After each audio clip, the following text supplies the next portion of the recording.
my name is Deborah and welcome to my channel. Today I will be reviewing a Netflix original and the title of it is In the Shadow of the Moon, which is really catching fire on Netflix right now. It just dropped it maybe about a week or so ago. And you have your actors are Boyd Holbrook, who plays Lockhart, and they call him Locke, and he's a police officer. You have Michael C. Hall, who is already a promoted detective, and you have Cleopatra Coleman, and the director is Jim Mickle, which I would say everybody did an excellent job of holding your attention and really kind of making you wonder what is going on here, what can be happening. Okay, so they did, so I was reading the description on there, and it said they had a police officer who spent his life trying to solve this crime that defies explanation about a female serial killer. Okay, female serial killer, I'm in, because women don't normally apply for that job. That's usually a guy thing. So I'm wondering, female serial killer, so how is she going to pull this off? So I'm in, I'm curious. They have several genres that they combine together. They did an excellent job with that. You have crime, you have sci-fi, you have action, you have drama, and everything is woven together very nicely. Okay, so let's jump right in there. If you haven't subscribed, go ahead and hit the subscribe button, share, and like. Okay, so when the movie starts off, it starts off with this like elevator grocery store music, and you have a concert pianist playing the piano. Then you have a short order cook, and he's frying up that burger, and you also have a female bus driver, and the female bus driver is about to start her tour duty that night. And so I'm watching, I'm wondering, so what do these three professions have in common? And then the next thing you know, you see Locke, which is Boyd Holbrook, and he's talking to his wife. They're having some dialogue. She's 9 months pregnant. Then his pager goes off. He makes a call. Then he's off to the crime scene. Okay, so when he gets to that crime scene, remind you, he's a police officer, so he really shouldn't be in there, but he encounters his brother-in-law, which is Michael C. Hall. And Michael said, oh, it must have been a heart attack or something. We'll send him to the coroner, and, we'll find out what happens. And so then Locke, who's in detective mode, jumps down there, and he, takes his flashlight or whatever and hits on the back of the lady's head. And it's hollow.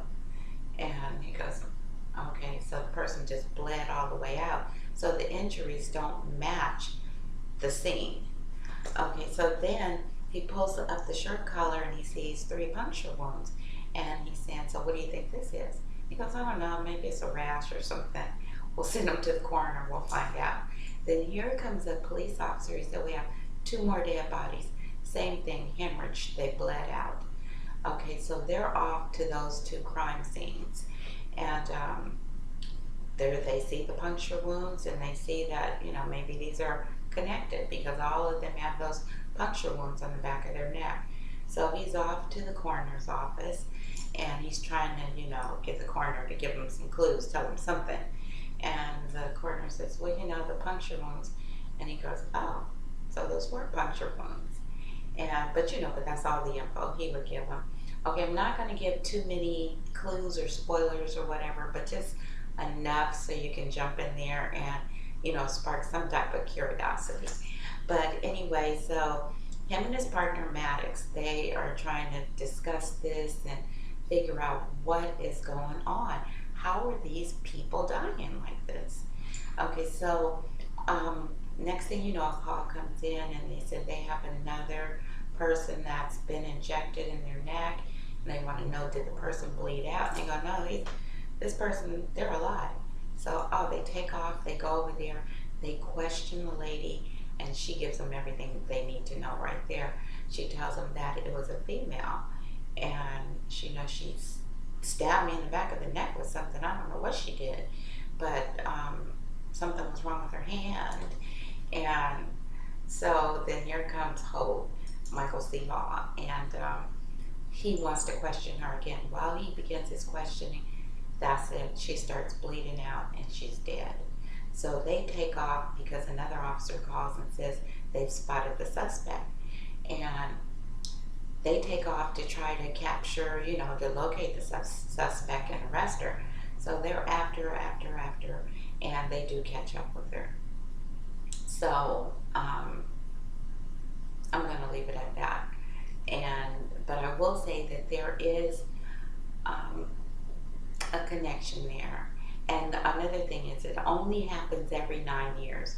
So these murders will only take place every 9 years. Throughout those 9 years, you'll see Lockhart, which is Boyd Holbrook.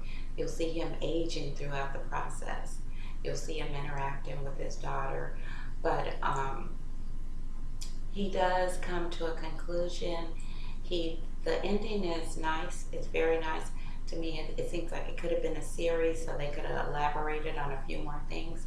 But it is a good movie. It does hold your interest, and you are hanging in there to the end to try to find out what the heck is going on. Why is she doing this? And it seems like it could be a little bit political, maybe. Just depends on how you're going to look at it. That's just my take, on how the world is a little bit, the things that we're going through right now. So take a look at it, come back, comment, let me know what you think, and let me know about that connection to Locke and the serial killer. Okay, so that's all I have for you right now. Talk to you later.